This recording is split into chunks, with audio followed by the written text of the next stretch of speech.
कर ले जो करना है आखिर मौत है, कर ले जो करना है आखिर मौत है, एक दिन मरना है आखिर मौत है। ए दुनिया में आने वाले तू दुनिया में आ गया, तेरे कान में अजान तो हो गई मगर याद रखना मिजाज ये भी दिया जा रहा है, अजान होने के बाद में फिर जमात होती है और जमात और अजान के दरमियान एक थोड़ा सा वक्फा होता है, वो 15 मिनट 20 मिनट का भी हो सकता है, वो आधा घंटे का भी हो सकता है। मिजाज दिया गया ए दुनिया में आने वाले, अजान के बाद में जिस तरह नमाज के लिए वक्फा होता है, इसी तरह तेरे कान में अजान से लेकर तेरी जमात तक एक थोड़ा सा वक्फा है, उसी का नाम जिंदगी है, उसी का नाम जिंदगी है। इस वक्फे के अंदर जो तुझे करना है कर ले, अजान हो गई मगर तैयार रहना, जमात का वक्त करीब है, वो वक्त दूर नहीं। तू मैयत की शक्ल में एक चारपाई एक मसहरी पे लेटा होगा, तेरे मैयत को आगे रखकर लोग जमात कायम करेंगे, नमाज़े जनाजा पढ़ेंगे। ये वक्फा है छोटा सा। अच्छा, जब अजान हो जाती है जनाब और जमात तक का जो वक्त रहता है, आपने सुन्नत पढ़ ली, मान लीजिए आप जोहर की नमाज में गए, फजर की नमाज में गए, फजर में पहुंचे, आपने पहले 2 सुन्नत पढ़ ली, अब 15 मिनट का 20 मिनट का जो वक्फा था, आप उस वक्फे में क्या करते हैं? मस्जिद में बैठकर आप उस वक्फे में क्रिकेट खेलते हैं, वॉलीबॉल खेलते हैं, फुटबॉल खेलते हैं, बैडमिंटन खेलते हैं, क्या करते हैं उतनी देर में? कोई तस्बीह पढ़ने में लगा है, कोई अल्लाह का जिक्र करने में लगा है, कोई कुरान की तिलावत करने में लगा है। अरे कितने बड़े नादान हैं हम, हर रोज मस्जिद में जाकर सबक सीखते हैं कि अजान से लेकर जमात तक जो काम है वो जिक्र व अस्कार का, तिलावत का काम है, मस्जिद में बराबर करते हैं, मगर जिंदगी की अजान से लेकर जिंदगी की जमात जो मौत के साथ होगी, इस वक्फे के अंदर हम जिक्र व अस्कार भूल कर खेल तमाशे नाच गानों में लग जाते हैं। कितनी अजीब बात है। फजर में मस्जिद में जा रहे हैं तब हमें मालूम है कि अजान से जमात तक करना क्या है, मगर जिंदगी की पहली अजान से और मौत के साथ होने वाली जमात तक इस वक्फे में भी हमें जिक्र ही करना था, इबादतें ही करनी थी, अल्लाह को राजी ही करना था, मगर हमने वो नहीं किया, हम तो खेल तमाशों में लग गए। अलग अलग तरीकों से आदमी अपना दिल बहलाना चाहता है। कोई मोबाइल में अपना घंटों का वक्त बर्बाद करके अपना दिल बहलाना चाहता है और बहलाने की कोशिश कर रहा है। कोई क्रिकेट खेल के अपना दिल बहलाना चाहता है, कोई क्रिकेट में दिल बहला रहा है, कोई लूडो खेल कर अपना दिल बहलाने की कोशिश कर रहा है, कोई बैडमिंटन खेल कर अपना दिल बहलाने की कोशिश कर रहा है, कोई गिल्ली टोल खेल कर अपना दिल बहलाने की कोशिश कर रहा है। दिल बहलाने की कोशिशों में लोग इतना आगे बढ़े कि लोग दिल बहलाने के लिए शराबें पीने लगे, दिल बहलाने के लिए अय्याशियां करने लगे, दिल बहलाने के लिए बदमाशियां करने लगे, दिल बहलाने के लिए चोरियां करने लगे, दिल बहलाने के लिए बदकारियां करने लगे। याद रखो मेरे अजीजों, बदकारियां करके दिल बहलाने की कोशिश ना करो, शराबें पीकर दिल बहलाने की कोशिश ना करो। दिल बहलाना है तो ऐसे बहलाओ कि दिल इधर भी बहल जाए जाए, और जब कब्र में जाओ कब्र में भी दिल बहल जाए। आखिरत में जब परवाना जन्नत मिले, उधर जन्नत की बहारों को देखकर दिल बहल जाए। इसके लिए शराबों से दूर होना पड़ेगा, बदकारियों से दूर होना पड़ेगा, गीबत चोरी को छोड़ना पड़ेगा, जुल्म सितम को, ज्यादतियों को, हसद को छोड़ना पड़ेगा।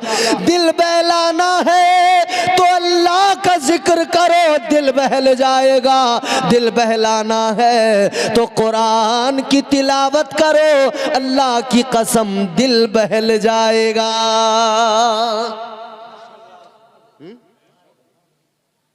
मगर अजीब बात है ना, दिल बहलाने के लोग अलग अलग तरीके ढूंढ रहे हैं।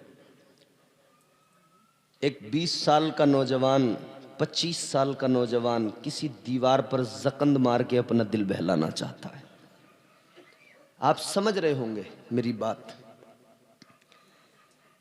और ना समझे हो तो मैं और आपको मिजाह में ही समझा देता हूं। ऐन से उसने आप लिखा हो, बिलखुसूस ये नौजवान ताक झांक वाले, दिल बहलाने के चक्कर में ताक झांक जो होती है ना, मेरे ये जो मैं सुना रहा हूं 4 मिसरे गौर से सुन ले। ऐन से उसने आप लिखा हो, ऐसा भी हो सकता है, पढ़ा लिखा वो शख्स गधा हो, ऐसा भी हो सकता है। ऐसा लग रहा है कि आप बहुत ज्यादा थक चुके हैं, अब आपका सुनने का मूड है नहीं। माशाअल्लाह। हाँ, 2 ही बातें हो सकती हैं, या तो फिर आप परेशान हैं, या तो फिर आप ज्यादा ही डूब गए हैं। अल्लाह खैर फरमाए, कहीं कहीं बोल भी जाया करें ताकि मुझे भी डर न लगे। क्या कई बार ना बोलने में खतरा यह भी हो जाता है कि ये गुस्से में तो नहीं बैठा है, समझ रहे हैं। ऐन से उसने आप लिखा हो, ऐसा भी हो सकता है, पढ़ा लिखा वो शख्स गधा हो, ऐसा भी हो सकता है। गैर के घर में तू जो घुसा है, अपना दिल बहलाने को, तेरे घर कोई और घुसा हो, ऐसा भी हो सकता है। अपना दिल बहलाने के चक्कर में किसी की दीवार को फांद कर अंदर जाकर अपना दिल बहलाने वाले, याद रख तू दूसरे के घर में घुसा है। अपने घर की भी फिक्र रखना, कहीं ऐसा ना हो तेरे घर में कोई और घुस के अपना दिल बहला रहा हो। अजीजा ने गिरामीउल कद्र, दिल बहलाना है तो कुरान की तिलावत से दिल बहलाओ, हो जाएगा चेहरा नूरानी और दिल में चमक आ जाएगी। हो जाएगा चेहरा नूरानी और दिल में चमक आ जाएगी। तुम रोज कलामे पाक पढ़ो, सांसों में महक आ जाएगी। अल्लाह ने जिंदगी दी है, मगर बड़े सलीके से गुजारो। अच्छा, अल्लाह ने पैदा भी किया है, मौत भी वही देता है उसके हुक्म से। जिसका वक्त हो गया उसे दुनिया से चले जाना है।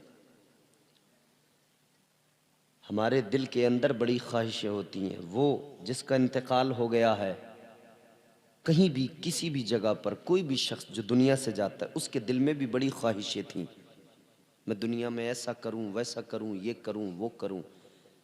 ख्वाहिशें कभी तकमील उनकी मुकम्मल होती नहीं, ख़त्म ही नहीं होती, बढ़ती रहती हैं, बढ़ती रहती हैं। मगर एक दिन मौत आ जाती है। सोचने वाली बात यह है, मौत आती क्यों है, बंदा मरता क्यों है, क्या है फलसफा मौत का। हजरत मूसा अलैहिस्सलाम अल्लाह के पैगंबर हैं। अल्लाह की बारगाह में उन्होंने सवाल किया था, अल्लाह के जलीलुल कद्र पैगंबर जनाब हज़रत मूसा अलैहिस्सलाम ने परवरदिगार की बारगाह में अर्ज़ किया, ए मेरे मौला, ए रब्बे लम यज़ल ला यज़ाल, ए परवरदिगार तू ज़िंदगी देता है मगर फिर मार भी देता है, मौत भी दे देता है, तो या अल्लाह किस लिए पैदा करता है, क्यों मार देता है? या अल्लाह जब पैदा करता है तो मार क्यों देता है, मौत क्यों दे देता है? अल्लाह ताला ने हजरत मूसा अलैहिस्सलाम से फरमाया, ऐ मूसा एक काम करो, खेती करो, खेती गेहूं की खेती करो।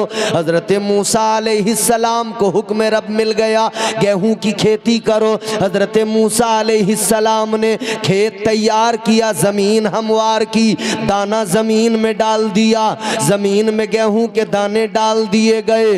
अब उसका ख्याल रख रहे हैं, उस दाने से एक छोटा सा पौधा निकल के आया, वो पौधा धीरे धीरे बड़ा होने लगा। हजरत मूसा अलैहिस्सलाम पानी भी देते हैं, ख्याल भी रखते हैं, वो पौधा धीरे धीरे बड़ा हुआ, लहलहाने लगा, फिर वो हवाओं की सरगम पे नाचने लगा, और बड़ा हुआ, अपने शबाब को पहुंच गया, और बड़ा हुआ, उस पर बालियां आ गई, और बड़े हुए वो पौधे।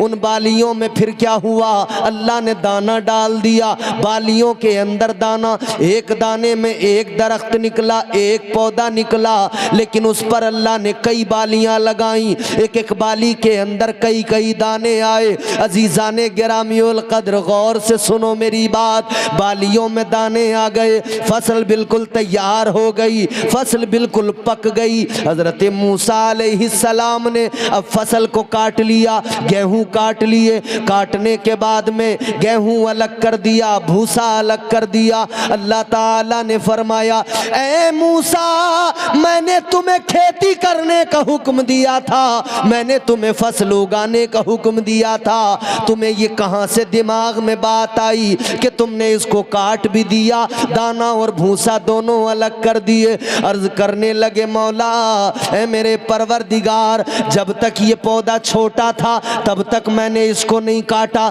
ये जवान हुआ, शबाब पे आया, मौला मैंने इसको नहीं काटा, लेकिन या अल्लाह फिर एक वक्त वो आ गया कि जरूरी हो गया दाना अलग कर दिया जाए, भूसा अलग कर दिया जाए। ए अल्लाह अगर मैं दाना और भूसा अलग न करता तो फिर नतीजा ये निकलता, अगर मैं फसल न काटता सारी फसल सूख जाती, दाना भी सूख कर खत्म हो जाता, आगे ये अगर बारिश हो जाती तो दाना गलकर सड़ जाता, खराब हो जाता, न भूसा रहता न दाना रहता, सारी फसल खराब हो जाती। अल्लाह ने फरमाया, मूसा ये बताओ, ये सोच, ये इल्म कहाँ से आया, ये ख्याल कैसे आया, ये फिक्र कहाँ से मिली? अर्ज करने लगे, मौला तू मेरा मालिक है, तू परवरदिगार है, या अल्लाह ये अक्ल तूने अता फरमाई, सोचने समझने का मादा तूने अता फरमाया।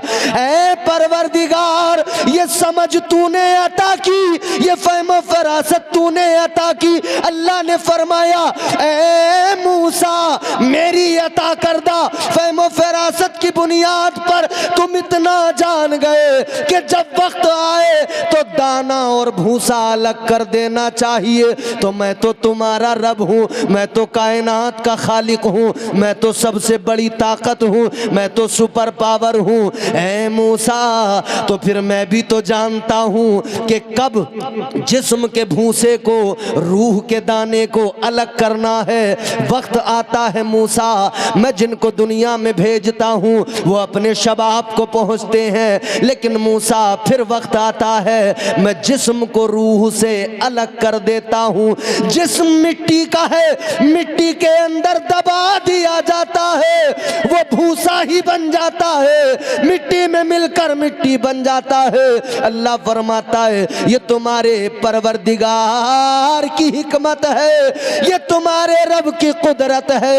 वक्त आने पर जिस तरह तुम बालियों से दाना भूसा अलग करते हो, उसी तरह तुम्हारा रब जिस्म से रूह को और जिस्म को अलग कर दिया करता है। एक वक्त है, मगर जब तक ये जिस्म और जान एक साथ है, ये अलग नहीं हुए हैं, तब तक हमारी जिम्मेदारी है कि हमारा मजहब, हमारा दीन हमें जो सिखा रहा है वो सीखें, जिस पर अमल करने का हुक्म दिया जा रहा है उस पर अमल करें। मुख्तसर है जिंदगी करीने से गुजारो, जिंदगी इतने करीने से गुजारी जाए, जिंदगी इतने सलीके से गुजारी जाए। भाई मुख्तसर सी जिंदगी है, बहुत होशियार रहना है। जिंदगी इतने सलीके से गुजारी जाए, जैसे चादर कोई कांटों से उतारी जाए। मुख्तसर सी जिंदगी है, सलीके से गुजारो। हजरत मूसा अलैहिस्सलाम जलीलुल कद्र पैगंबर हैं। जिंदगी में मगन रहने वाले लोगों को सबक हासिल करना चाहिए। एक दिन मरना है, और ये मरना इतना आसान नहीं होता। ऐसा नहीं है कि साहब 1 मिनट में बस काम खत्म हो जाएगा, मर जाएंगे। हमारे यहाँ हम बोलते हैं ऐसा कि साहब अभी सांसें चल रही थी, बस पानी हमने जरा सा मुंह में डाला है, एक बार तो 1 चम्मच पानी पी लिया, दोबारा डाला तो पानी न पी सके, इंतकाल हो गया। होता है ना? यानी इंसान देखो ना यार, कितना इतराता है, कितना अकड़ता है, जबकि ये जानता है एक दिन अंजाम यही होगा कि अपने हाथ से पानी भी नहीं पी सकूंगा। एक दिन अंजाम ये होगा कि आज जिस जवानी पे मैं नाश करता हूँ, इतराता हूँ, एक दिन वो होगा अपने पैरों पे सलीके से चल भी नहीं पाऊंगा। फिर मुझे सहारा दे दे कर लोग चलाएंगे, फिर मुझे सहारों की ज़रूरत पड़ेगी। इतना सब जानकर भी आदमी कितना बड़ा अनजान है। अक्ल है, सोच समझ फिक्र अल्लाह ने समझ दी है, अक्ल दी है, समझने का मादा अता किया है। मगर वो किसी बुजुर्ग ने, किसी अल्लाह वाले ने कहा ना, इंसान अगर अल्लाह की दी हुई अक्ल का सही इस्तेमाल कर ले तो इससे बड़ा दानिश्वर कोई नहीं, और अगर ये बददिमाग बन बैठे तो फिर इससे बड़ा बेवकूफ भी कोई नहीं।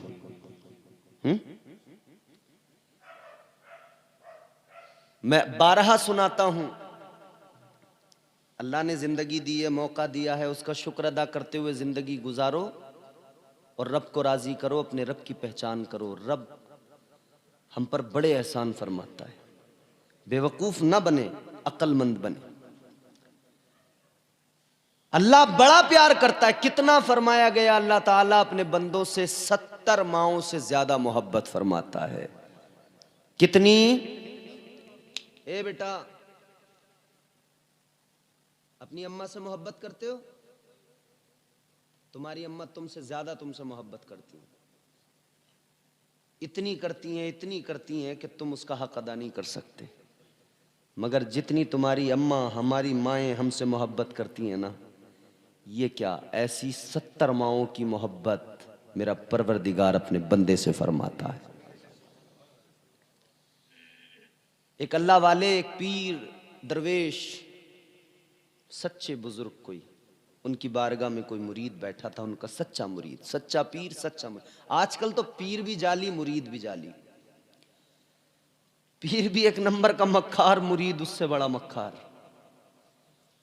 पीरों की हालत ये है इमाम साहब क़िबला, सच्चे पीर बड़े सोच समझ के चुना करें अपने पीर को, मुर्शिद को।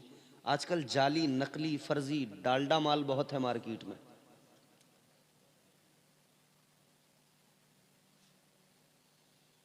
ऐसे ऐसे पीर मिलेंगे कि दिन भर अपना तमाम अच्छा हट्टा कट्टा मोटा ताज़ा होगा, चलता फिरता रहेगा, खाता पीता रहेगा, और नमाज की बात आएगी तो नमाज एक वक्त की नहीं पड़ेगा। ऐसे पीर जो होते हैं ना, उनकी पीरी पे पैर रखने की जरूरत है। एक पीर मुझे मिला था, बड़ा मोटा ताज़ा था। जिसने बुलाया था वो हम इमामत करते थे, तो उसने कहा इमाम साहब आपकी भी दावत है। हजरत हम चले गए, मैंने कहा भाई कोई पीर साहब आए हैं। हमने जाके पीर साहब से दुआ सलाम की। पीर मोटा ताजा बेहतरीन हट्टा कट्टा फरबा। मुरीद ने बकरा बनाया और पीर बकरे को ऐसा खा रहा था जैसा बकरा घास को खाता है, समझ रहे हो। पीर ने मियां बकरा उधेड़ दिया, खा पी के बढ़िया बिल्कुल बेहतरीन खा पी के जरा सा टहला।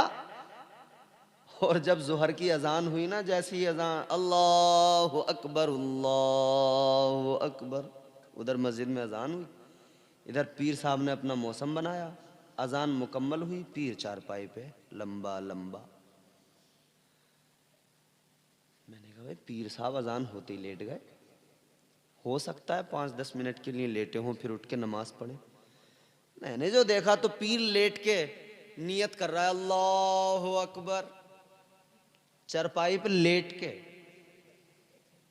हजरत मैं बोला उसके मुरीद से, मैंने कहा ये क्या चक्कर है, तेरा पीर अच्छा भला मोटा ताजा तंदुरुस्त अभी चल फिर रहा था, दौड़ रहा था, खाना खा के टहल रहा था, अजान होती लंबा लंबा चारपाई पे अल्लाहु अकबर। बोले वो पीर साहब से खड़ा नहीं हुआ जाता। अच्छा, मैंने कहा इस कमबख्त से खड़ा नहीं हुआ जाता तो बैठा भी नहीं जाता क्या इससे? अभी तो बैठ के इसने बकरा खाया है। अगर खड़े होने की ताकत जिस्म में बिल्कुल नहीं है, खड़ा नहीं हो सकता, तो लेटने का हुक्म थोड़ी ये बैठ के पढ़। मैंने कहा अभी तो ये टहल रहा था खा के, इसकी टांगें बराबर काम कर रही थी। और मैं कह रहा हूं अगर इसके घोड़े बिल्कुल फेल हो गए, टांगें अगर बिल्कुल खराब हो ही गई, बैठ के तो पढ़ सकता था, बैठ के भी नहीं पढ़ी। लंबा हो गया चारपाई पे, पता लग गया फर्जी है। ऐसे फर्जी बहुत मिलेंगे, खुद को बचाना। जो रोटी यहां खाएंगे, मुर्गे की टांगें यहां खाएंगे और कहेंगे नमाज तो हम काबे में जाके पढ़ते हैं, नमाज तो हम मक्का शरीफ मस्जिद हराम में पढ़ते हैं। बस जैसे ही इतना कहे ना काबे में पढ़ते हैं, बस कह देना कि भाई जब तू नमाज काबे में पढ़ सकता है, नमाज तू अरब में जाके मक्का शरीफ में पढ़ सकता है, तो भाई तुझे यहाँ से अच्छे खाने के होटल वहीं मिलेंगे, यहाँ से अच्छे इंतज़ाम वहीं मिलेंगे। हमने तो हाजियों से सुना है, उम्रा पे जाने वालों से सुना है, वहाँ कोई भी चला जाए भूखा कभी नहीं मर सकता है। मक्का और मदीना में कभी कोई भूखा नहीं मर सकता है। तो वहाँ बहुत कुछ मिलता है भाई। जब नमाज वहाँ पढ़ता है तो आते टाइम खाना भी खा के आया कर। जब नमाज वहाँ पढ़ता है तो खाना खाने इधर क्यों आता है? तो याद रखें, पीर सच्चा मिलना इस दौर में, पीर सच्चा तलाश करें। पीर सच्चा मिलना इतना आसान नहीं होता। बहरहाल सच्चा पीर था, सच्चा मुरीद था। मुरीद ने कहा, वो पीर ने मुरीद से एक सवाल किया। अल्लाह वाले ने फरमाया एक सवाल है। जी हुजूर क्या है? कहा जरा ये बताओ, अगर अल्लाह ताला तुम्हारी मां को बरोज़े हश्र, तुम्हारी मां को अल्लाह ताला ये इख्तियार दे दे, ये पावर दे दे कि वो अगर चाहे तो तुम्हें जन्नत में भेज दे, वो अगर चाहे तो तुम्हें दोज़ख में भेज दे, यानी फैसला अगर वो करे तुम्हारा मैदान महशर में, तो ये बताओ तुम्हारी माँ तुम्हें कहाँ भेजेगी, जन्नत में या दोज़ख में? सवाल। अब ये सवाल अगर मैं आपसे करूं कि अगर क़यामत मैदान महशर में अल्लाह ताला माओं को इख्तियार दे कि वो चाहे तो दोज़ख में भेज दे, वो चाहे तो जन्नत में, तो दिल पे हाथ रख के बताना माँ कहाँ भेजेगी? जोर से, जरा जोर से बताएं। जिन्हें जन्नत में जाना है वो शर्माए नहीं। जन्नत में भेजेगी, ये हमारे दिल ने कहा, ये हमारे दिल ने कहा, हमारे यकीन ने कहा, हमारे माँ के साथ जो हमारा रिश्ता है ममता का, उस रिश्ते ने कहा। अब गौर करें, अल्लाह वाले ने मुरीद से कहा, अगर मैदान महशर में अल्लाह तुम्हारी माँ को इख्तियार दे कि वो चाहे तो जन्नत में भेज दे, वो चाहे तो दोज़ख में भेज दे, बताओ तुम्हारी माँ तुम्हारे लिए क्या फैसला करेगी? तुम्हारी माँ तुम्हें कहाँ भेजेगी? इतना सुना तो मुरीद ने कहा, ऐ अल्लाह वाले, माँ तो माँ होती है, माँ की ममता के समंदर की गहराई इतनी है कि उसे नापा नहीं जा सकता। माँ के प्यार को, माँ की मोहब्बत को तोला नहीं जा सकता। कहने लगे, ऐ अल्लाह वाले, ऐ मेरे पीर, ऐ मेरे मुर्शिद, माँ बड़ा प्यार करती है औलाद से, माँ अपने बच्चों से बड़ी मोहब्बत किया करती है। कहने लगे, माँ तो माँ है, अगर माँ को अल्लाह ने इख्तियार दिया, यकीनन माँ हर हाल में जन्नत में दाखिल करेगी। कहने लगे, माँ यकीनन जन्नत का फैसला करेगी। इतना सुना तो पीर मुस्कुराने लगे, हंसी आ गई। फिर जरा देखा तो गमगीन हो गए, आंखों में आंसू भी आ गए। मुरीद ने कहा, हुजूर मामला क्या है? अभी पहले आप मुस्कुराए, अब आपकी आंखों में आंसू आ गए, अब आपकी आंखें अश्कबार हो गई। मेरी तरफ देखकर ये जुमला गौर से सुन लेना। अल्लाह वाले ने फरमाया, सुनो, ये माँ की ममता है जिसकी बुनियाद पर तुमने कहा कि माँ जन्नत में दाखिल करेगी, माँ इतना प्यार करती है, जन्नत में दाखिल करेगी। अल्लाह वाले ने फरमाया, सुनो, हंसी इसलिए आई, इसलिए मुस्कुराया कि इंसान कितना बड़ा अक्लमंद है, इसे समझ में आता है माँ की मोहब्बत क्या है, माँ की ममता क्या है, माँ का प्यार क्या है, ये जानता है, समझता है, बखूबी वाकिफ है। अजीज़ाने गिरामी उल कद्र कहते हैं, मगर अगले ही वक्त मेरी आंख में आंसू इसलिए आया, अगले ही पल मेरी आंखें इसलिए अश्कबार हो गई कि मैं ये सोचने लगा कि आदमी, इंसान इतना बड़ा अक्लमंद है और फिर बेवकूफ़ भी इतना बड़ा है, इतना बड़ा बेवकूफ़ है। एक माँ की ममता को, एक माँ के प्यार को समझता है, एक माँ की ममता इसे समझ में आती है, एक माँ का प्यार समझ में आता है। ये कहता है माँ जन्नत में दाखिल करेगी, मगर बेवकूफ़ इतना बड़ा एक माँ की ममता को समझता है, और जो रब 70 माँओं से ज्यादा प्यार करता है, उस परवरदिगार की मोहब्बत को नहीं समझता।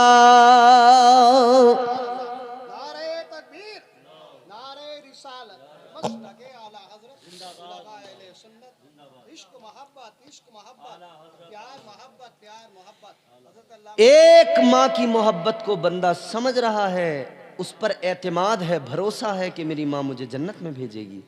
और जो रब 70 माँओं से ज़्यादा प्यार करता है, उसकी मोहब्बत पे एतमाद क्यों नहीं, उसकी मोहब्बत पे भरोसा क्यों नहीं कि मेरा रब मुझे जन्नत में दाखिल करेगा। याद रखना अजीजो, अल्लाह ताला ने कुरान मजीद में ऐलान फरमा दिया, मा यफ़अलुल्लाहु बिअज़ाबिकुम लइन शकरतुम व आमनतुम व कानल्लाहु शाकिरन अलीमा। अल्लाह का कुरान कहता है, ऐ बंदो, अल्लाह ताला तो तुम्हें जन्नत में दाखिल करना चाहता है, अल्लाह तो तुम्हें अजाब से बचाना चाहता है। अल्लाह ताला तो चाहता ही नहीं, रब की मशीयत गवारा ही नहीं करती कि तुम पर अजाब किया जाए, तुम्हें अजाब में मुब्तला किया जाए। तो फिर ये अजाब जो तुम्हें होगा या जिसको तुम बुला रहे हो, ये तुम्हारा अपना मामला है, ये तुम खुद अपने लिए मुसीबतें जमा कर रहे हो। अल्लाह का कुरान कहता है, वमा असाबकुम मिन मुसीबतिन फबिमा कसबत अयदीकुम व यअफू अन कसीर। अल्लाह ताला का कुरान कहता है, ये जो तुम पर मुसीबतें आती है, ये वो हैं जो तुमने अपने हाथों से कमाया फरमाया है तुम खुद अपने लिए मुसीबतें तैयार करते हो, तुम खुद अपने लिए मुसीबतें जमा करते हो। अल्लाह ताला की मोहब्बत को समझ लो और जिंदगी करीने से कायदे से सलीके से गुजार लो तो अल्लाह की मोहब्बत का ये आलम है। परवरदिगार तो अपने बंदों को जन्नत में दाखिल करना चाहता है, अपने आप को जरा संवारने की जरूरत है। याद रखना दुनिया भी संवर जाएगी, आखिरत भी संवर जाएगी, कब्र भी जन्नत का बाग बन जाएगी।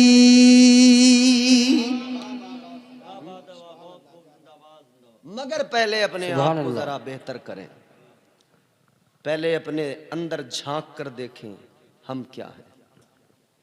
हर इंसान मगरूर है, हर इंसान में अनानियत है।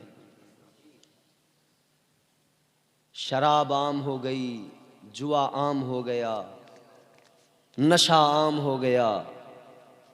18-18 साल के 20-20 साल के जवान लड़के आज शराब पीने लगे बियर के नाम पर। नगलिया आकिल वालों, आपके यहां से भी कितने लोग हैं, कोई पंजाब में रहता है, कोई दिल्ली में रहता है, कोई बिहार में रहता है, कोई उड़ीसा में रहता है, कोई मुंबई में रहता है। माँ बाप भेजते हैं किस लिए कि ये जाएगा, कमाएगा, हमारा सहारा बनेगा।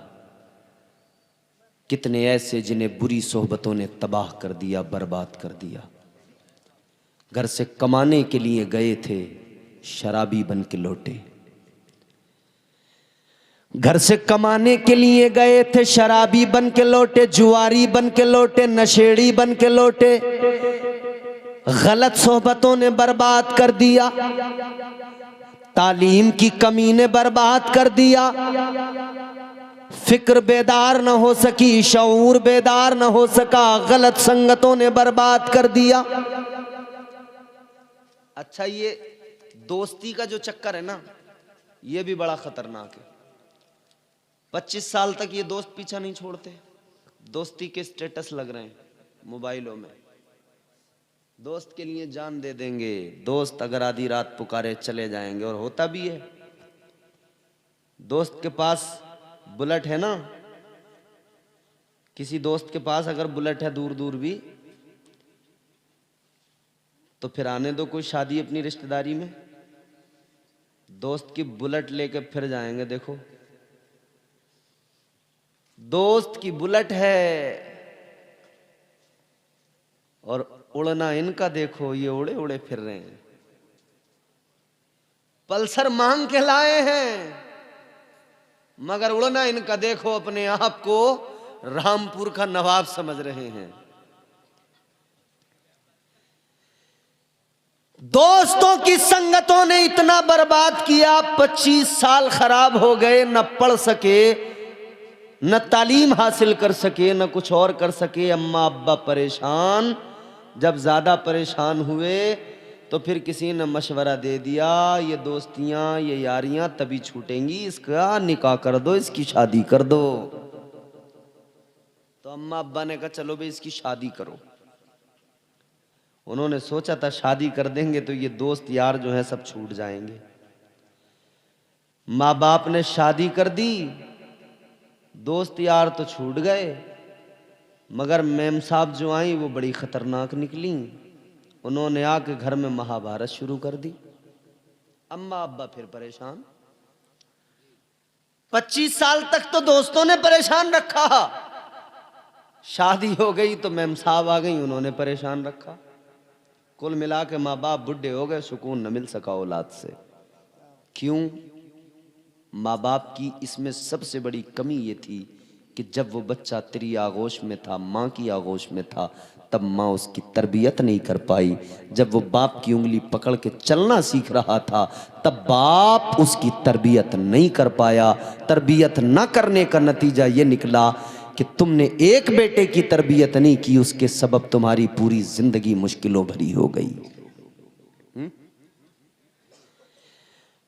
अपनी बुढ़ापे को अगर बेहतर बनाना है तो औलाद को अच्छा बनाओ, इल्म दीन औलाद को दो, अपने बच्चों को पढ़ाओ, कुरान सिखाओ। वरना याद रखना, ये जब रात को दोस्त आता है, फोन करता है कि भाई बाहर चौराहे पे खड़ा हूं आ जा, तुम अगर बिस्तर पे बीमार पड़े हो, ये दवाई देने को तैयार नहीं, 2 घूंट पानी देने को तैयार नहीं, लेकिन ठंड में सुकड़ता हुआ दोस्त की खातिर चौराहे पे जरूर पहुंचेगा।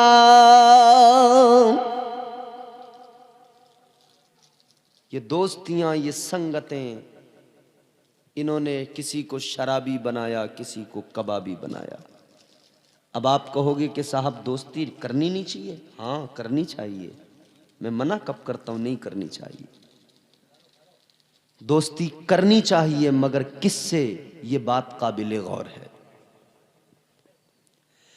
लुच्चे लफंगों से कभी दोस्ती न करना, लफंडरों से कभी यारी न करना, नाचने गाने वालों से, म्यूजिक पे थिरकने वालों से कभी ये दोस्ती न करना, यारी न करना।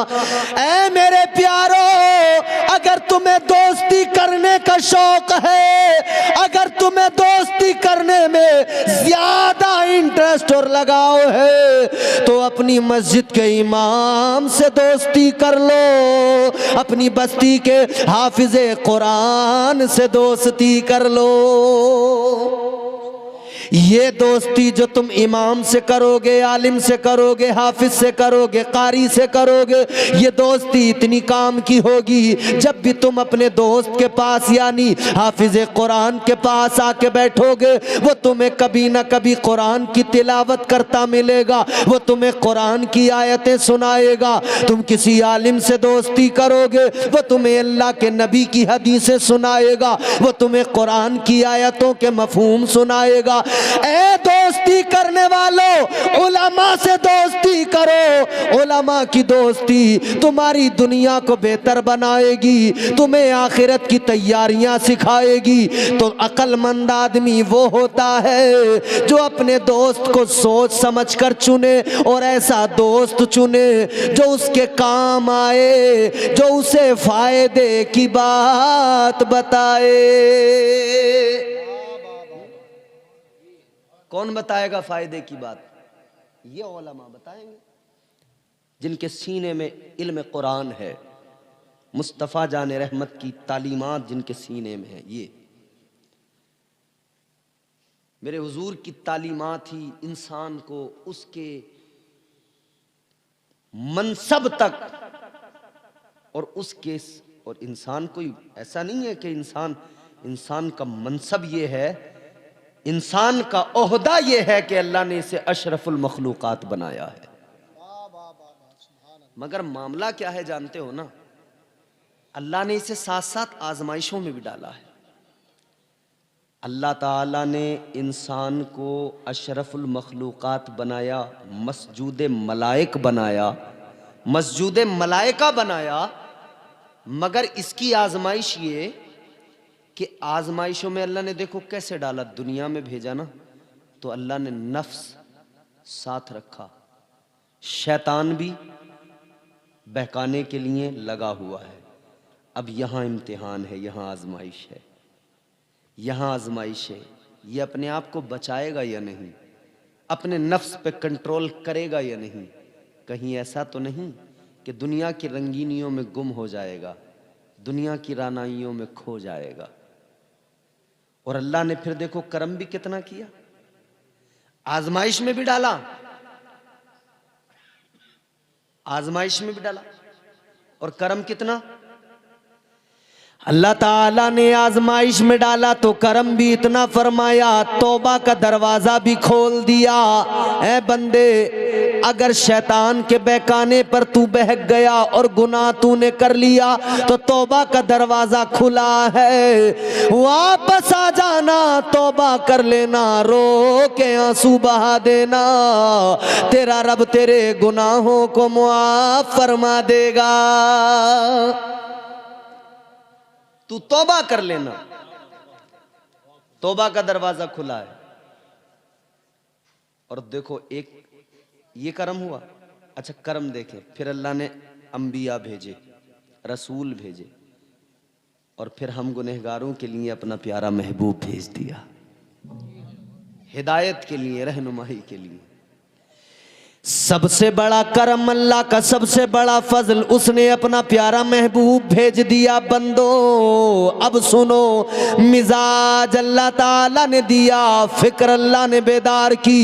ऐ मेरे बंदो, शैतान बहकाएगा, तुम्हारा नफ्स भी बहकाएगा, मगर बहक न जाना। मेरे महबूब के दामन को पकड़ लेना, मेरे महबूब की तालीमात पर अमल कर लेना, मेरे महबूब की सीरत पर अमल कर लेना। याद रखना, अगर तू मेरे महबूब का हो गया, अगर तू उनका गुलाम बन गया, तो शैतान तेरा कुछ नहीं बिगाड़ पाएगा, कुछ नहीं बिगाड़। सुभान अल्लाह। अच्छा फिर देखें करम वाला करम। फिर अल्लाह ने सहाबा की जमात, ताबईन की जमात, तबे ताबईन की जमात, फिर अल्लाह ने औलिया की जमात। किस लिए? किस लिए? कि तुम्हारी ज़िंदगी बेहतर हो, तुम्हारी हिदायत होती रहे, तुम्हें नसीहतें मिलती रहें, तुम्हें तालीम मुस्तफ़ा से आरास्ता किया जाता रहे।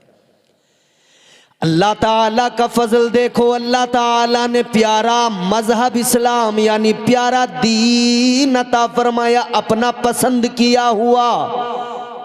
बहुत काम के जुमले हैं, सुन लें। परवरदिगारे आलम ने अपना पसंदीदा दीन अता फरमाया, मगर अल्लाह ताला आलिमुल गैब व शहादा, सब जानने वाला। परवरदिगार को मालूम था शैतान बहकाएगा, ईमान पे डांका डालेगा, नफ्स बहकाएगा, और कई छोटे मोटे शैतान और इधर दुनिया में टहलते फिरेंगे, बर्तन उठा के वो भी बहकाएंगे, ईमान पे डांका डालने की कोशिश करेंगे।